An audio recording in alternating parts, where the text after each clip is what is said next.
probably one of the most boring result data driven events that we're going to have the chance to talk about, but I still want to talk about it nonetheless to showcase the domination and power creep.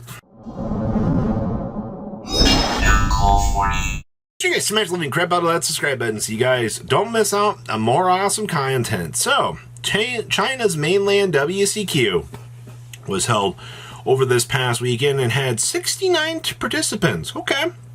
This was an invite-only tournament consisting of top players from China Tournament, City Ranking Tournaments, China Mainland, and the Challenger Cup 2024. So, before you're like, oh, 64 people, that's not very representative of the meta. You gotta remember, these duelists earned the right to play at this event, to win, to advance to the grand stage, which is the World Championship in Seattle, Washington.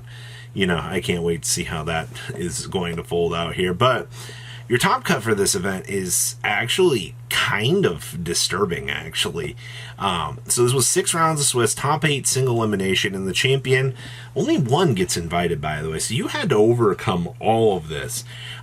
First, second, third, fourth, and fifth are all Fiend Smith Snake Eyes. Now keep in mind that this was played on the previous OCG ban list as well, which is a pretty important thing to, think about here, because now that July has rolled out here, this format has been slashed, and we no longer have to see, consistency hits aside, yes, but, if you're top cut, it proves how stupid toxic this format actually was out here, that you were seeing this. And also, Tenpai barely squeaking in here, and Yubel barely on the follow-up here as well. Definitely tells you how bad, or at least how badly designed that this card pool has been in the course of this. But congratulations to Fiend Smith Snake Eyes for advancing. I can't say that I'm not surprised. Also, this banner that they have here for this is fantastic. Actually really cool. I'm really glad to see, that they are using the cards from last year. Whatever we see moving into this next World Championship will be interesting. So, winning our event here is none other than good old Fiend Smith with the Lurie. So, you do see this build did up to double track this, which is pretty good. And that is Birch. Birch, I feel like, is one of those tech choices that you don't see a lot of, but he does rear his ugly head every once in a while. We're playing a main deck Rise to Full Heights. I don't know what it is with this, but I will say this has been kind of cool. Also, is that the little little support card that Alistair and friends got? Yeah. It would appear that this build was playing a copy of the new fusion monster out of the Shonen Jump, or V-Jump every month little card. This is kind of crazy to actually see, but okay, I guess the fact that this little card actually got a chance to see some play, okay. Full standard Fiend Smith combo. You do see the change of hearts in here. The fact that, they're just going to get to play 3 change of hearts, take anything that the opponent's going to have that's going to be deemed as a real threat, take control of it on over to your field, and then literally mission accomplished. Like, this deck is, the fact that this deck has so many utility options available to it is what genuinely does make this deck out to be a very scary monster. And I don't know, maybe we'll see some different consistency options kind of evolve, or maybe, the meta will change. But for now, this is what you're seeing. I still can't believe this little guy got the chance to see some play. Alright, moving on along here. Our second place Fiend Smith list. I do see, holy crap, this build had triple summon limit down here.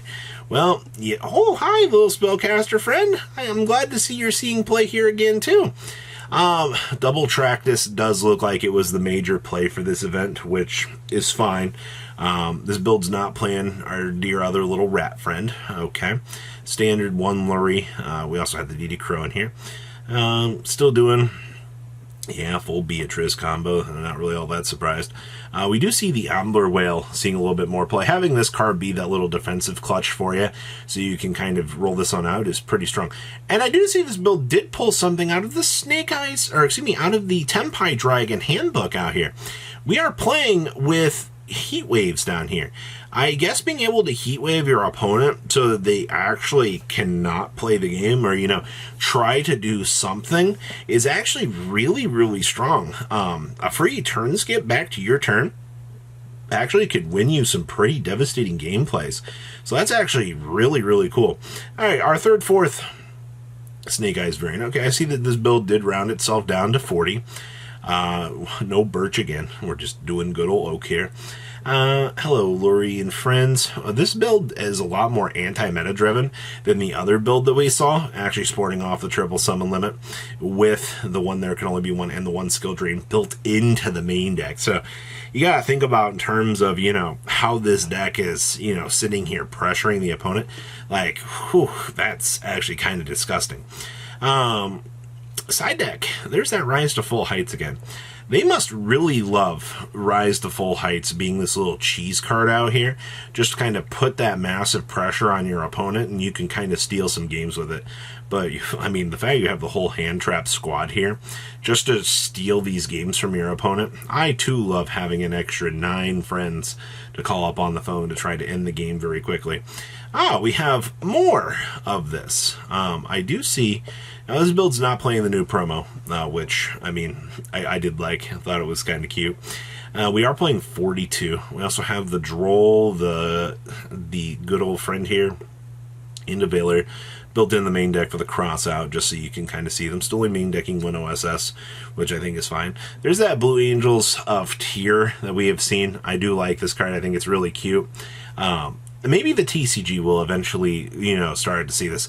I've seen 1 to 2 lists kind of start to look at this card as an actual viable out, but, it's going to come down to, is there a viable reason for us to want to play this, yes or no? And obviously, if the answer is yes, we do want to try this card, we do think that it is viably strong, then we can start to see, oh, hey, maybe there is something to this, and we can start to adjust and go from there. Okay, next up, more Snake Eyes Diabellstar.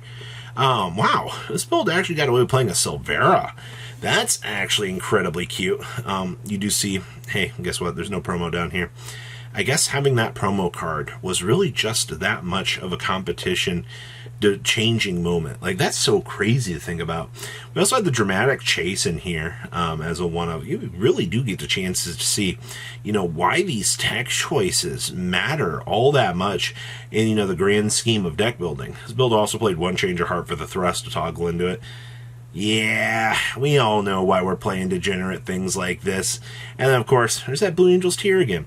Outside of that, as a wrap up to all of your Snake Eyes decks in the top cut here, I'm not surprised, but those little tech choices and actually, seeing that promo card actually showing up and being a relevant piece, I think is a beautiful thing. All right, we also have our Tenpai Dragon special down here. I do see we have double Genroku. We're playing one of the mini Pogi Drago. You do see most of these builds have actually just went to playing one Fadra. I am still not a huge fan of, the Fadra change, but I understand. Now, this is cute. We are playing a copy of the Necro Banshee and the Zombie World in here. So if you really, really, really want to steal some free wins out here, you're worried about, one of these decks having something crazy to throw your way, having this old combo right here to punish your opponent is just chef's kiss. This is hilarious. Our other little interesting tech choice here, still doing the Kwaki Maradrago, but in terms of how this deck is doing. Oh, hi, I see we're also playing the Whitewoods in here. So we can make a level 6 free. Is that a free Book of Moon, possibly? Okay. And then we have some Yubel for you here. Now, this build's doing 2 base forms, 1 terror. That's interesting. I swear most people kind of, strip this on out. Build's playing a frickin' Mannequin Cat as well. Okay. I did not expect to see that in my bingo sheet for this event. 2 Nightmare Pains I feel like is pretty normal at this point as well. You do have the 1 Chaos Summoning Beast in here for the additional name. There's the Amirage for like a little combo extender. There's nothing really too crazy to say about this list. This all looks pretty normal. Well, that is all that we have for the mainland WCQ event out of China. Interesting. So please, leave a comment down below. Tell me what you guys think, and I will see your beautiful faces back here later in the day, guys. Patrons, thank you.